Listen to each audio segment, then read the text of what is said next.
여보세요. 네, 예, 여보세요? 반갑습니다. 올해 네. 나이가 어떻게 되셨습니까? 75세 됐는데요. 아유, 75세 어머니 무릎이 불편하시고요. 네, 근데 한 11, 2년 전에 네. 인공 관절 수술을 했어요. 아, 그러세요. 양쪽을 다. 네네. 근데 요 근래로 좀 오른쪽 무릎이 좀 아파와요. 근데 그 기계로 하는 자전거 타기 근래로 하고 또 좌석에 앉아서 무게 조절해가지고 발목에 기계를 올려놓고 올렸다 내렸다 하는 그런 운동을 했어요. 네네. 제가 그러고 나서 이 무릎이 아파요. 아이고. 그래서 그 기계로 무리해서 그런가 그런 생각이 드는데 네. 여기 지금 아픈 거를 어떻게 저기를 해야 되는가 또 네, 전화 잘 여쭙고 주셨습니다. 싶고. 예. 네, 언니 안녕하세요. 네, 안녕하세요. 수고하십니다. 네, 인공관절 수술하신 지 한 10년 되셨어요, 그죠? 한 11, 2년 네, 11년, 정도. 12년 정도 되셨는데 주기적으로 엑스레이 검사는 받고 계세요? 예, 안 해봤어요. 그러니까요. 네, 그러시면 아까 제가 좀 전에 그 전화 상담했던 환자분들이랑 마찬가지로 네, 인공관절 수술하시고 그냥 끝나는 게 아니라 주기적으로 검사는 꼭 받으셔야 돼서 네, 이번 통증이 아니더라도 꼭 주기적으로 엑스레이 검사는 받아보시는 게 좋을 것 같고요. 네, 네. 최근에 운동하시면서 통증이 생긴 게 얼마나 되셨나요? 뭐 한 3월달 근래로 좀 아파오는 걸 느끼고요. 그 네. 전에는 이제 좀 무리해서 막 이제 걷거나 좀 무리하면 좀 이게 얼얼한 기분이 들었거든요. 그러셨어요. 네, 그러실 수 있죠. 예, 그런데 요 근래로는 이제 요 오른쪽 무릎이 아파요, 좀. 네. 그 이제 가능성은 증상이 오래된 게 아니기 때문에 비교적 큰 문제가 생긴 건 아니라 그래서 좀 안심이 되긴 하는데요. 네. 네, 그래도 첫 번째 엑스레이 검사는 꼭 받아보시도록 하고 네, 안 하던 운동을 하셔서 생기는 근육통일 수도 있어요. 아, 그러니까 그런 거는 엑스레이 검사를 받아보시고 만약에 엑스레이에 문제가 없다 그러면 보존적인 치료로 나머지 충분히 치료가 가능하니까 병원에 가셔서 진료 보시고 정밀 검사를 좀 받아보시는 게 좋겠어요. 네. 그리고 네, 그 어깨도 여쭤봐도 되나요? 네, 예. 되시죠. 어깨하고 손가락도 다 아프거든요. 그러세요. 엑스레이 검사를 어깨 해보셨어요? 엑스레이는 좀 해봤는데 이거 무슨 관절 그런 거라고. 그냥 퇴행성 그죠. 관절염으로 네. 그래서 말씀드리신 이제 거예요. 여기 주사를 네, 어깨도 맞고 손가락도 많이 아플 적마다 붓고 그럴 때 가서 맞으면 네, 또 가라앉아요. 네.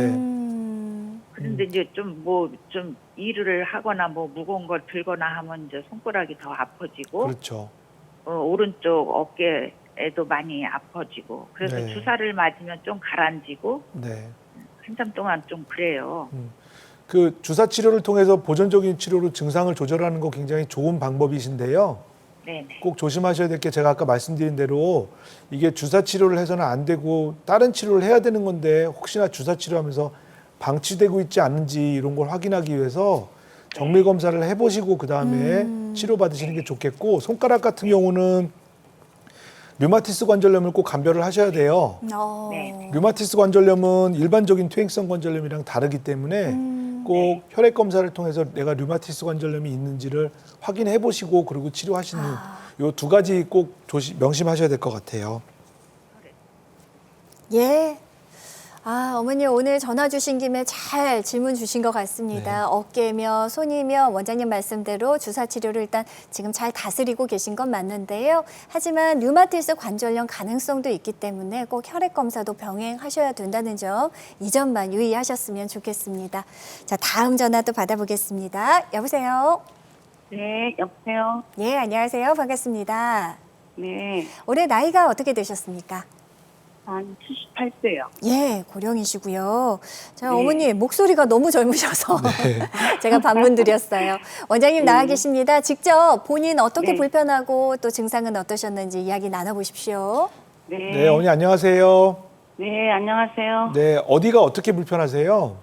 무릎이요. 한 네. 10여 년 전에 네, 무리하게 걸었는데 산행을 했는데 무릎이 부으면서 네, 물이 잡혔어요. 네, 그래서 정형외과 동네 정형외과에 가서 물을 뺐거든요. 네. 네네. 물을 한 번 빼고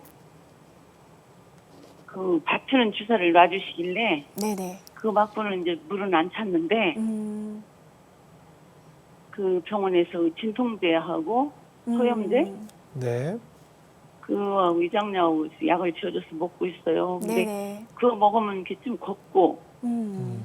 안 먹으면 바늘로 찌르는 것처럼 콕콕콕콕 쑤셔요. 네네. 그 무릎이 다시 붓는 증상은 반복되지는 않은가요? 예? 무릎이 다시 붓지는 않나요? 붓지는 않았어요. 그랬어요. 근데 통증은 계속 남아 있으시고요. 약을 먹으면 괜찮더라고요. 네. 아우. 요즘은 진통제가 많이 좋아져서 약 먹으면 당연히 안 아파요. 예. 근데 근데 문제는- 이번에 또 네. 다른 병원에 가서 또 엑스레이를 찍었거든요. 네. 예. 한쪽은 사기고 한쪽은 이기라고 그래요. 네. 아이고, 한쪽이 좀 오른쪽 심하네요. 아픈 쪽은 예. 사기라고 그러고 왼쪽은 이기라고 그러거든요. 근데 지금은 어느 쪽이 더 아프세요? 왼쪽은 하나도 안 아파요. 저는 네. 느끼질 못해요. 근데 이기라고 하더라고요. 네. 그 사기만 그 무릎 오른쪽 무릎만 아파요. 네. 그 이제 양쪽이 똑같이 이제 퇴행성 관절염이 진행되지 않고 한쪽만 진행된 경우에는 예. 한쪽을 치료를 놓치시게 되면 반대쪽이 나중에 또 망가져요. 아, 그렇군요. 네, 그러니까 예. 한쪽 다리 정렬 상태가 정상적으로 양쪽이 대칭이 돼야 되는 게 굉장히 중요한데 네. 이제 관절염 4기가 되면 당연히 오자다리가 진행되고 한쪽 다리가 짧아지는 현상이 생기거든요. 어휴. 그러면 정상적으로 있던 다리가 일을 더 많이 해야 되니까 망가지는 속도가 빨라진단 말이에요. 네. 그러니까 어머니 왼쪽 다리를 위해서라도 오른쪽 다리를 적극적으로 치료를 하시는 게 좋겠고요. 예.